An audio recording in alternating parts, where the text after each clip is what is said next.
Now, what you're about to hear is the raw, unedited audio before it gets cut down for our video reviews. So to make sure we have enough material for our video reviews, we sit down and we usually have a very long stream of consciousness conversation.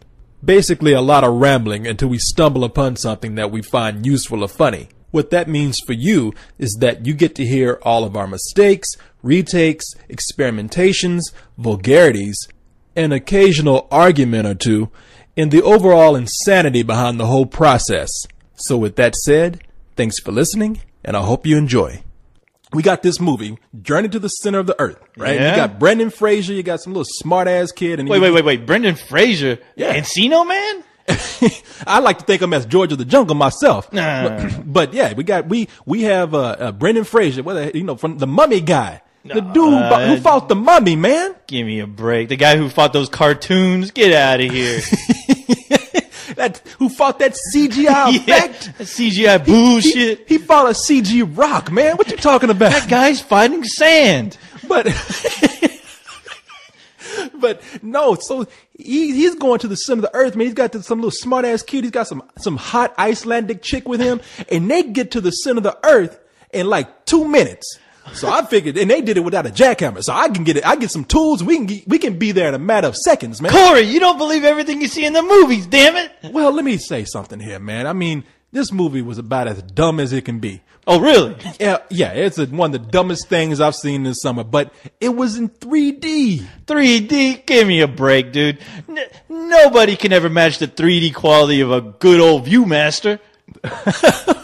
Well, these days, my friend, they can. Technology has come a long way since then, even though Viewmaster was pretty badass. Nah, technology, smecology, who cares about that stuff? Yeah, I ask myself that every day when I talk to you. But no, this movie is a special 3D feature. Now, it's not IMAX. I think it's real 3D. It's the one that you get when you go to like the real 3D. Yeah, the really real one. Yeah, the one that's like right up in your face. Not the fake one, right? No, not the fake. This is the real 3D right here. Oh boy, we haven't experienced 3D until this 3D right here. I thought Miley Cyrus or what's her name, Hannah Montana gave everyone the experience of 3D. Well, that's the same technology kind. It's not. Let me just say this: it's not IMAX. Oh, okay. So there you go. So it's not as good as IMAX. It ain't as giant. But it's still impressive. So this is based on the 1960 film of the same name. It had Pat Boone in it. You know Pat Boone, that old crazy ass singer. Pat Boone. Yeah. Wasn't he a drunkard? No. I don't know. Do I look like I hang out with Pat Boone? Do I look like one of his biggest fans? You're the one telling me about him. I figured you should know. Okay, whatever, man. I don't know anything about no goddamn Pat Boone, but this isn't to be confused with the novel of the same name that was written by Jules Verne. Now, you know who Jules Verne is, right? Yeah, that's Ernest's best friend, Vern. For the Ernest, the guy who did Ernest Saves Christmas, Ernest Saves Halloween, those great films. Yeah, he always says, "You know what I mean, Vern?" No, man. That guy. You call me dumb. No, Jules Verne wrote.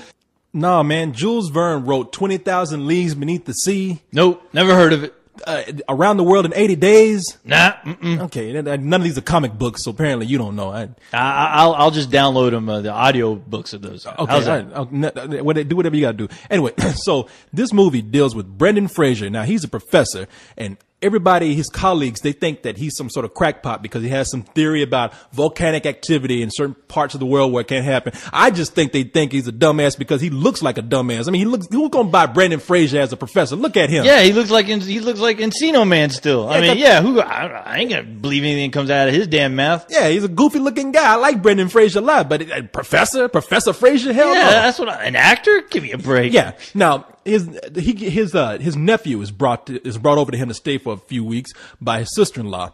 His brother died on some exploration somewhere, and the mom thought while they're moving, it'd be good for her to hang around with a man. With an old man? Yeah. Wow, that's kind of creepy. So while they're hanging out there, some of his brother's old stuff is brought over by his sister-in-law, including a book of Journey to the Center of the Earth. Oh boy. I know now. Life crosses what appears to be science fiction when his brother's looking through this book and there's notes and he's like, hey, wait a minute. Now I know what my brother was looking for and these are clues that might lead to the center of the earth. I mean, okay. Now, my God. Okay, don't make sense out of it. They buy a ticket to Iceland. He brings his nephew along. They get this hot mountain guy to take them to this. Wait. Did you just say a hot mountain guy? Mountain guide. Oh. Sorry. As a matter of fact, it's a woman named Anita Bram. I think she looks like a young Judi Dench, man. Now, you know me. I think Judi Dench is hot. I don't care how old you say she is, but I feel legitimate now because this is like young Judi Dench. You look at her, I'm like, damn, is that how Judi Dench when she was young? I'd like to tap that ass in a minute. Well, Corey, you think everyone looks hot, including Roseanne Barr, but there was a time, yeah, but. She's lost a little weight, man. Wait a minute. She's lost a little weight, man. Come on. You got to admit. She's looking all right. No, she hasn't. Journey to the center of the earth I'm talking about right here. Okay. Now, so they get this hot mountain guy to take them there and they just so happen to climb up to the exact spot. Mm-hmm. That's the doorway to the center of the earth.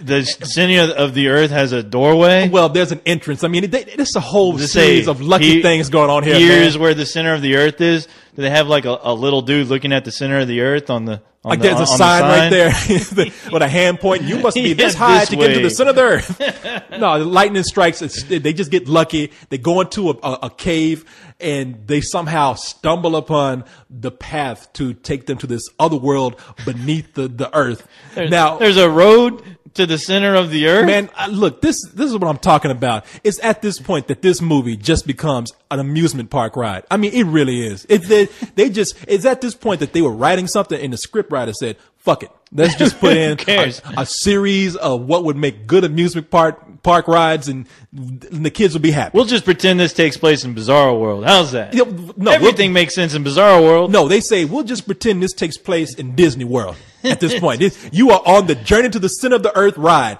Because from this point, first of all, like I said, in 2 minutes, they are falling and boom, they are there. A whole other world underneath the earth. What would usually take us on driving wise, like a 2-hour drive, they just fall for like 2 minutes and they make it. So did Robert Rodriguez write and direct this film or something? That's what it sounded like, Corey. No, it's a little smarter than that. But no, it's no. Now so from this point on, here's what we get. I can just tell you the plot is gone. All right. What do I get? Because I feel like I'm not getting crap from this. Okay. What they get from this point on, first of all, they go down, they get on a minecart ride and it goes, it feels like a roller coaster. A minecart. Okay. Yeah. So they're on the minecart. The minecart takes them a little deeper. And from that point on, they get down there. They see giant mushrooms. They battle giant piranhas. There's giant sea creatures. Is Mario and Luigi hanging out down there or something? What's going on, Corey? What are you telling me? And then they run into some killer plants. They get chased by T-Rex.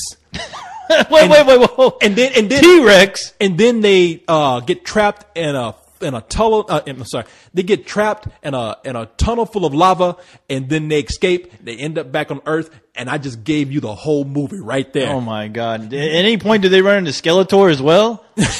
But no, there are a lot of dinosaur bones. Now, see, you're gonna sit up here and say, Corey, what did you just spoiled the whole movie for me. You gave me, it's like, no, man, there is no plot to spoil here. All right. I was just going to ask you, what drugs are you on? And, can I have some of those? Believe me, I would like some of those too, because the director and the filmmakers were on this. I wasn't. I felt PCP, like, that's what they were on. But you want to look, let me tell you something.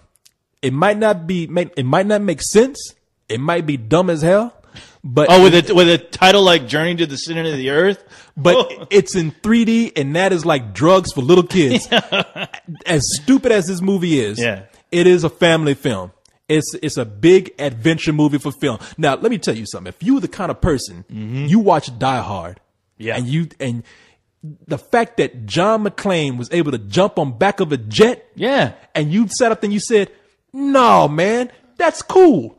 You can't say shit about this movie right here. Oh, because I actually think that can actually happen in real life. Well, if you do, then you can go to the center of the earth. All right. I don't want to go there. I'd rather go to Tijuana. What the hell am I going to do at the center of the earth? hang out with the rocks? I don't get it. Yeah, there were no bars down there. No, nobody was getting drunk at the center of the earth. So no, there's no porn at the center of the earth. Well, then screw that. Yeah, you wouldn't be a happy place for you. But no, this is like one of those stupid blockbusters for kids. Oh, really? There's just Yeah. those action movies that have explosions, Yeah. nudity, and all that kind of stuff. And you come back and say, well, there was no story, but I got what I wanted. There's the little kids coming out there saying, well, it was stupid, but I got what I wanted. So Little dumb bastards. yeah, you wonder what's going on with the school system today. We're getting Journey to the Center of the Earth and other movies out like that out there. Now, see, this is that kind of film where it is dumb enough to where I would normally say, you know what, you can rent this. But they foiled me with the 3D. They got you, huh? They got me with the 3D. Pulled you in with that damn 3D vision. As much as I want to say a rental, you got to go see it at the theater because it is fun to watch in 3D. All right, I'll do it. I tell you what, there was you can't go nowhere. Well, I was lying, of course. But there was a moment in there where I was just sitting there because I was like, whatever, this movie just kind of dumb. And then a fish jumped out the water. I said, I ain't lying. I was like, shit, the fish right here. Oh, I thought that was like your lunch box that you usually bring with you to the movie theater. I was you need to quit bringing that live fish koi. You can't make sushi inside the goddamn theater. It's like, I mean, seriously, it was funny. I mean, if they had dogs in the movie, all the black people would run out the theater because they're like, hey man, you get that dog, man. That's how good the 3D was sometimes. Because it really was something would jump out at you, and I'd be like, holy shit, I thought that was coming at me for real. I thought you said if they threw basketballs at the audience, all the black people would run and try to shoot hoops or something. I don't know why I just thought of that, Corey, but I thought I'd just throw it in there.